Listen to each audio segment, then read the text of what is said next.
For the infinity scarf, you're going to need two 12 by 60 inch pieces of fabric. First, you need to cut it on your butcher paper, and then you need to line it up on your fabric.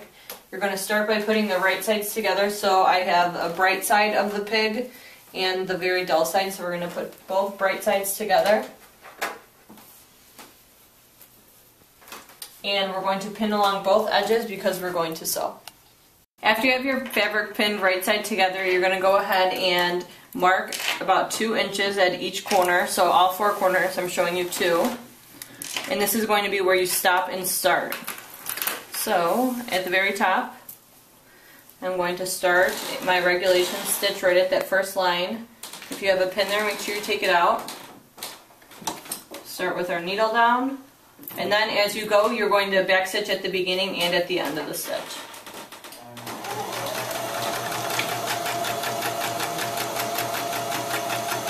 Make sure as you sew you're taking out your pins and putting them into your pin cushion and not running them over.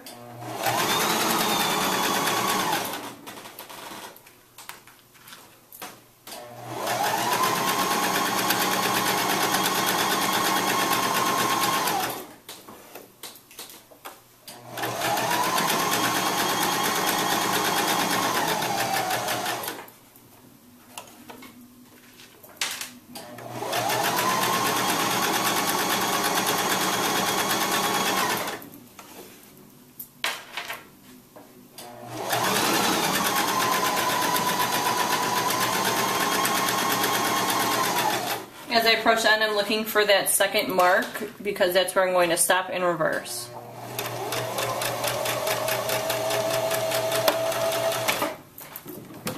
Lift up your needle and then you're going to cut it.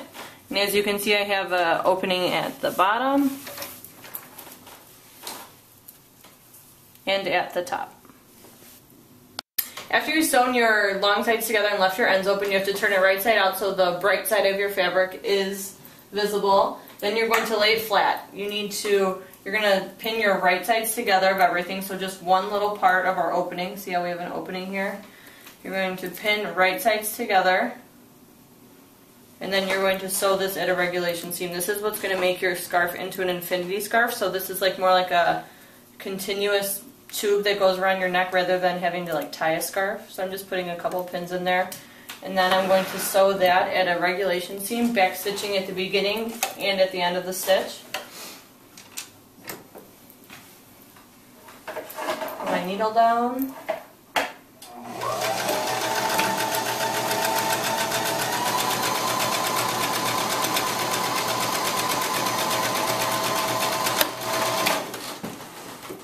That's one side.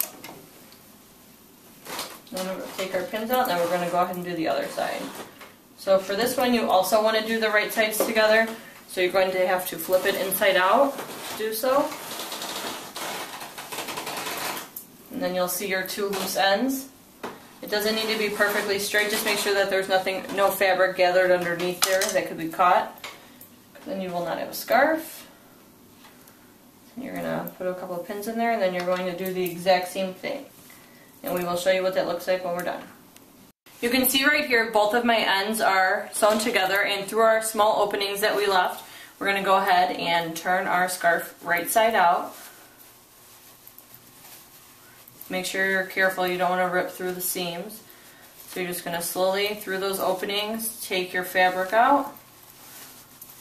And we'll show you what it looks like in a few seconds when we're done. I have my scarf turned right side out. You can see it's a tube, so you're in good shape.